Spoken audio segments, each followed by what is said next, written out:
Halo, selamat sore. Patrisius Jiwandono di sini. Selamat tersesat kembali ke channel saya, tapi percayalah, ini adalah penyesatan ke jalan yang benar. Nah, kali ini topik saya adalah tentang systematic reviews. Apa itu systematic reviews? Systematic reviews atau review yang sistematis adalah bagaimana kita menganalisis atau mengkaji banyak sekali studi-studi tentang satu topik yang sudah dilakukan sebelumnya, dan kita ingin mencari sesuatu di situ. Ya, terus ngapain ya? Repot-repot ngumpulin studi banyak sekali. Apa manfaatnya? Nah, mari kita simak sajian saya. Systematic review. Ini adalah satu desain penelitian yang bisa kita lakukan untuk mengkaji banyak studi atau banyak penelitian yang sudah dilakukan sebelumnya. Saya akan mulai dengan ciri-cirinya, kemudian bagaimana melakukannya seperti biasa. Nah, saya akan mulai dengan yang pertama adalah, ya seperti biasanya, yang pertama adalah definisinya. Jadi pengertian systematic review adalah melakukan review atau kajian terhadap studi-studi atau penelitian yang telah dilakukan sebelumnya tentang suatu topik. Katakanlah misalnya kita tertarik pada topik motivasi siswa dalam belajar dan bagaimana hubungannya dengan prestasi akademiknya dan dengan karakternya. Wah, seru ya. Jadi ada aspek motivasi belajar siswa dan hubungannya dengan prestasi belajarnya dan juga karakternya, setup dari karakternya. Nah, tujuan dari systematic review sendiri adalah menemukan intisari dari studi yang banyak tersebut. Ya, jadi kalau kita sudah membaca beberapa belas atau bahkan beberapa puluh penelitian atau studi yang dilakukan sebelumnya, semuanya berbicara tentang motivasi. Nah, kita ingin tahu sebenarnya intisarinya apa sih dari sekian banyak studi itu yang sudah dilakukan sejak tahun 8 atau 10 tahun yang lalu sampai sekarang. Kok banyak sekali studi tentang motivasi itu, intisarinya apa? Kita ingin melihat intisarinya, kita ingin melihat benang merahnya, kita ingin melihat temuan utamanya dari studi-studi yang banyak tersebut. Ya. Yang kedua adalah kalau kita berada pada posisi decision maker, pembuat keputusan, entah itu pejabat atau pejabat daerah maupun pejabat di kampus, di lembaga, kita tentu ingin mendapatkan suatu dasar untuk mengambil keputusan. Nah, kira-kira perlu nggak ya lembaga ini melatih atau memberikan pelatihan tentang motivasi? Perlu nggak kita ngundang motivator? Ya? Nah, kita harus memutuskan. Keputusan itu akan bisa dibantu kalau kita melihat pada sebuah kajian systematic review. Oke?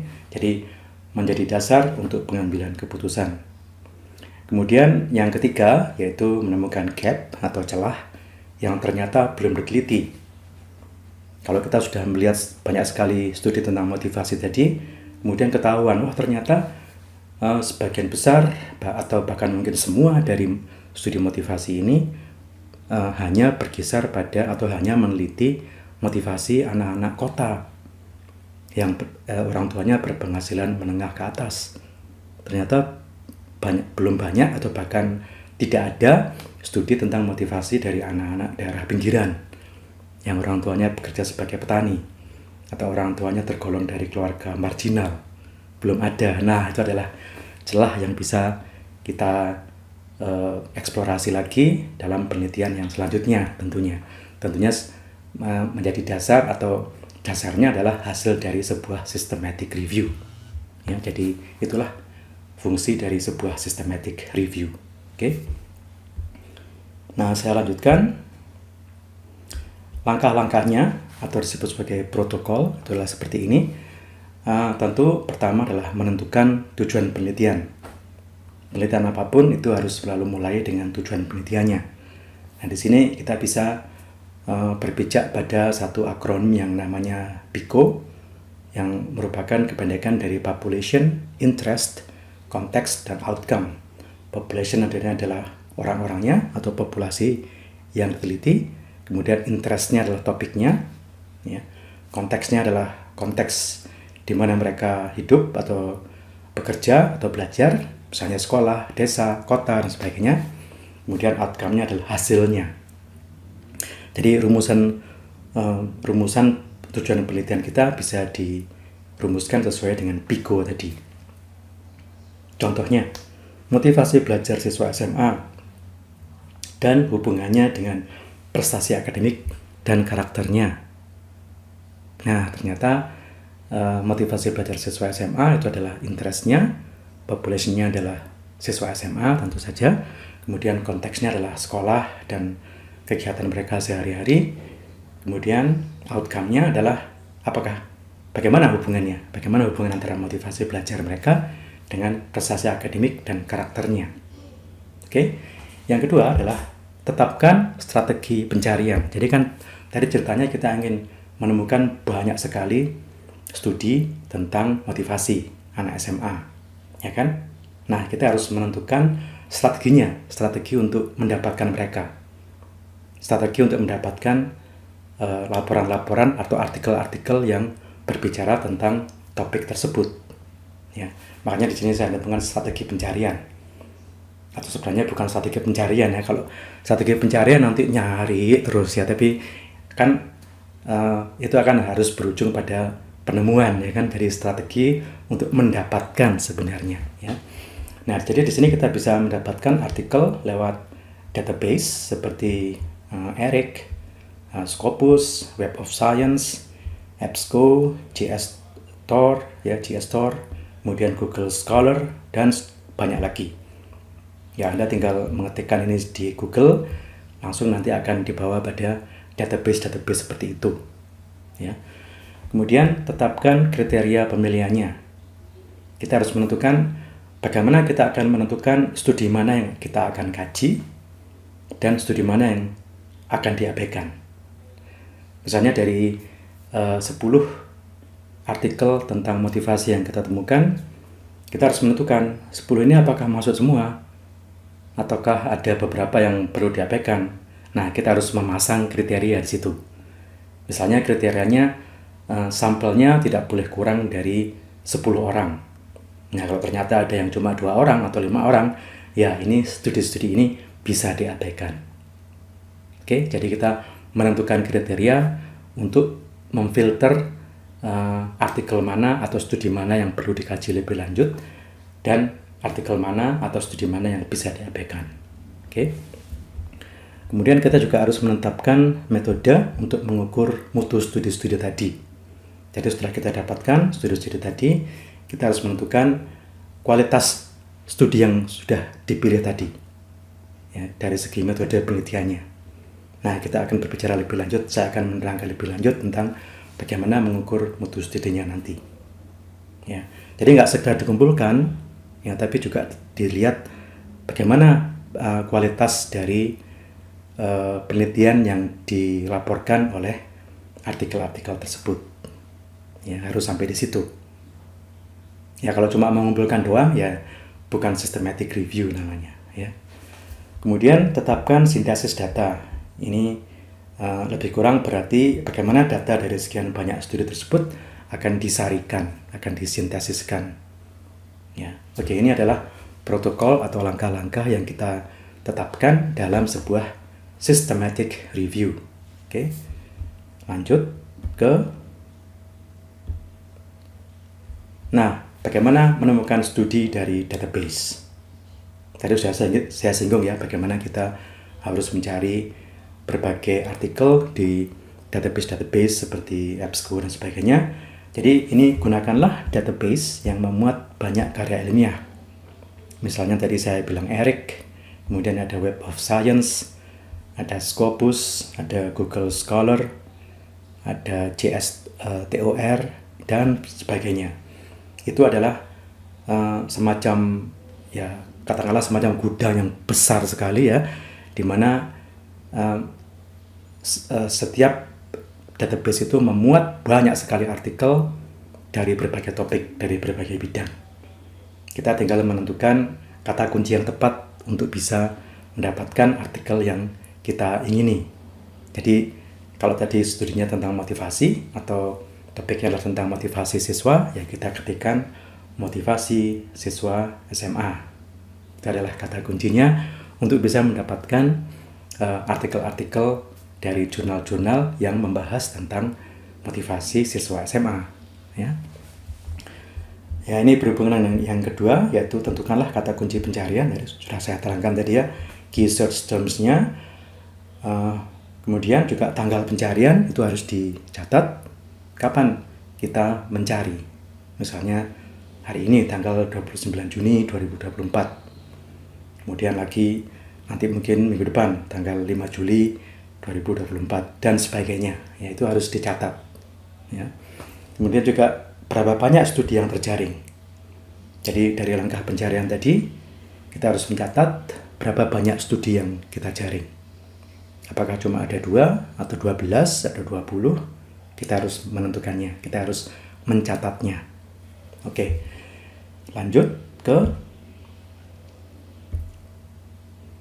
Nah, kita kemudian menentukan studi sasaran, menentukan studi yang tepat untuk topik kita. Jadi, gunakanlah kriteria tertentu untuk menyaring studi sasaran yang akan dikaji lebih lanjut. Jadi, kata kunci di sini adalah kriteria. Kita harus menetapkan kriteria tertentu untuk bisa memfilter mana studi atau mana artikel yang perlu kita kaji lebih lanjut dan mana artikel yang perlu kita abaikan. Ya. Nah, di sini juga ada catatan bahwa jika perlu harus ada peneliti lain yang juga melakukan langkah ini untuk menghindari bias.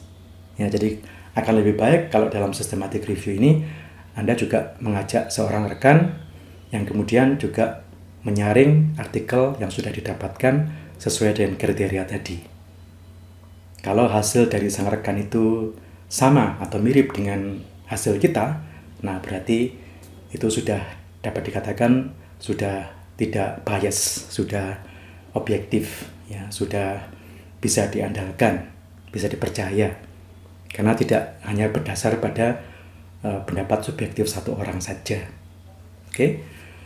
Nah, kalau sudah ketemu studi-studi yang tadi sudah yang memenuhi kriteria itu sudah didapatkan, sudah ditentukan, maka studi-studi itu harus diunduh secara lengkap, harus di-download secara lengkap.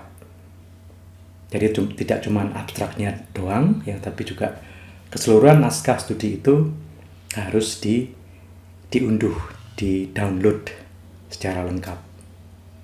Ya. Nah, kalau di zaman AI sekarang seperti sekarang ini, Anda bisa menggunakan AI yang namanya Ask PDF. Ya. Itu kita tinggal mengumpankan satu naskah PDF kepadanya, kemudian dia akan langsung mencarikan sendiri. Ini adalah intisarinya. Tujuannya seperti ini, latar belakangnya seperti ini, hasilnya seperti ini, instrumennya seperti ini, dan sebagainya. Ya. Tapi intinya adalah pada langkah ini Anda harus menentukan kriteria supaya Anda bisa mendapatkan laporan atau artikel yang sesuai dengan kriteria tadi. Ya, kriterianya seperti apa? Ya, tadi sudah saya sebutkan contohnya, ya, misalnya studi yang akan dikaji tidak boleh melibatkan sampel yang jumlahnya kurang dari 10 orang. Nah, kalau jumlahnya kurang dari 10 orang, ya otomatis dicoret. Ya. Atau satu lagi, artikel yang dikaji itu harus masuk pada kategori minimal Sinta 6, kalau di Indonesia, ya, minimal Sinta 6. Atau minimal Q3, kalau kita bicara tentang Scopus, ya. Seperti itu juga bisa dijadikan kriteria. Oke, lanjut ke berikutnya. Nah, ini kemudian langkah berikutnya adalah mengukur mutu studi yang terjaring. Jadi setelah kita mendapatkan beberapa puluh atau beberapa belas studi yang memenuhi syarat, kita akan mengukur mutunya. Jadi lakukanlah review tentang kualitas studi yang sudah terjaring dari segi desain penelitian, dari segi instrumennya, dari segi respondennya, dan dari cara analisisnya. Jadi masing-masing harus kita cermati satu persatu. Ini kualitas penelitiannya seperti apa, desainnya seperti apa. Apakah hanya wawancara doang, ataukah wawancara dengan pengamatan, dengan angket dan sebagainya, ya, dengan tes, ya. Instrumennya seperti apa? Apakah hanya memakai angket Google Form saja, angketnya tidak di try out, ya, dan sebagainya. Respondersnya berapa dan bagaimana mereka dipilih, ya. Kemudian cara analisisnya bagaimana, ya. Jadi di sini kita harus mengukur kualitas penelitian dari studi atau dari artikel-artikel yang sudah kita dapatkan tadi. Oke. Nah, kemudian kita akan melakukan sintesis data. Jadi, lakukanlah analisis terhadap hasil-hasil yang ditelurkan oleh studi-studi tersebut. Jadi, langkah tadi itu, ya. Jadi, kita mengukur kualitas dari kualitas dari penelitian yang dilakukan oleh studi-studi tersebut, ya. Kemudian kita ini bisa dilakukan melalui meta-analisis kalau itu studinya kuantitatif, ya, meta-analisis namanya, atau analisis tematik kalau studinya adalah studi kualitatif. Ya, jadi di sini ini adalah langkah lanjutan dari yang tadi, yaitu menganalisis atau mengkaji kualitas penelitian dari studi-studi yang sudah kita dapatkan. Kemudian hasilnya kita sintesis, kita rangkum, ya, kita sintesis. Oke. Nah, masuk pada yang berikutnya. Nah, barulah kita meringkas hasilnya. Jadi, ringkaslah hasil sintesis tadi, hasil rangkuman tadi dari studi-studi tersebut dengan mengacu ke tujuan penelitian.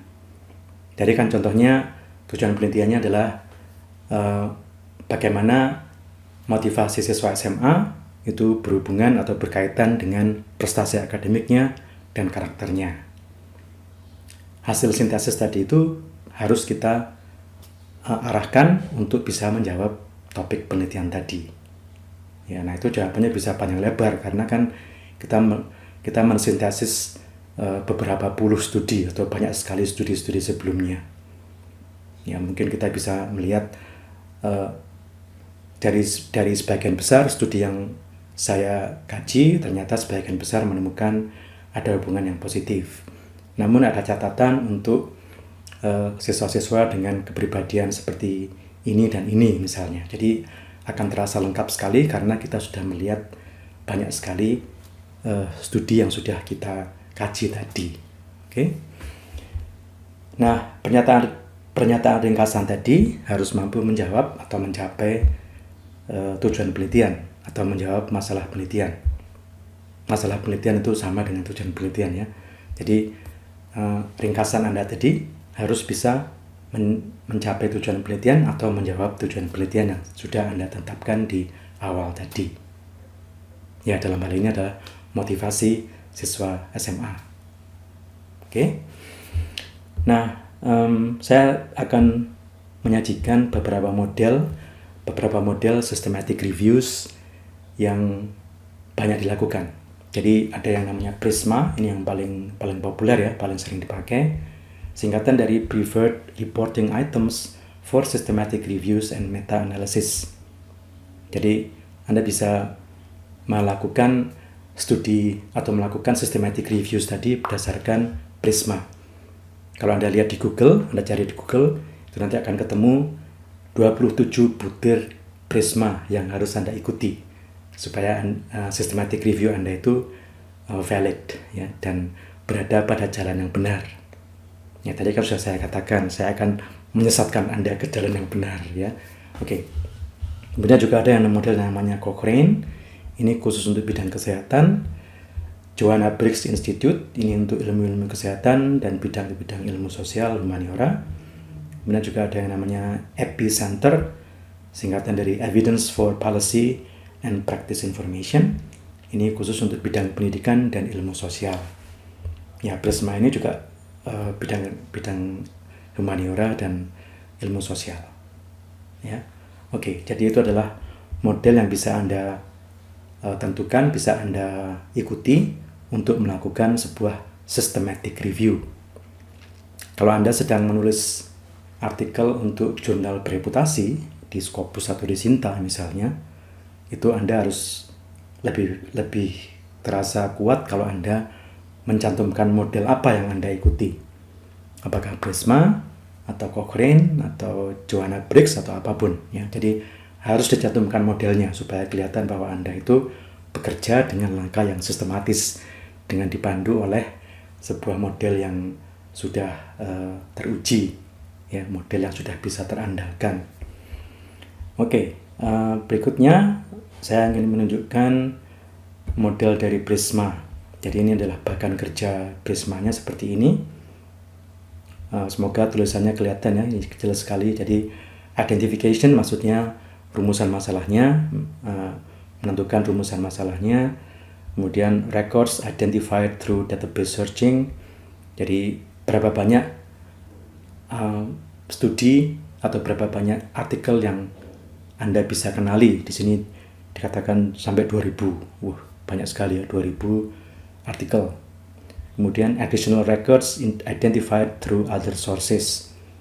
Mungkin ada sumber-sumber lain yang Anda pakai untuk menemukan lebih banyak lagi. Di sini dikatakan ketemu 50 misalnya. Kemudian baru screening. Screening ini adalah memfilter mana studi yang masuk dan mana studi yang perlu diabaikan. Ya. Records after duplicates removed. Jadi ini hasilnya ketemu 1950. Kemudian records screened 1950. Jadi record data atau studi yang difilter tadi ada sebanyak 1950. Kemudian setelah disalin lagi lebih ketat, ketahuan bahwa yang bisa disingkirkan atau bisa diabaikan adalah 1800. Ya, sehingga hanya 150 saja full text articles yang dikaji. Ya. Oke. Jadi seperti itulah bagan kerjanya. Bagan kerja yang kita ikuti kalau kita mengikuti model Prisma. Oke. Saya kira sampai di situ penjelasan saya tentang systematic review. Jadi cukup menarik, cukup menantang. Kita tidak sekedar mengumpulkan informasi tentang studi ini, studi itu, studi ini, studi itu, tapi kita juga melakukan systematic review terhadapnya.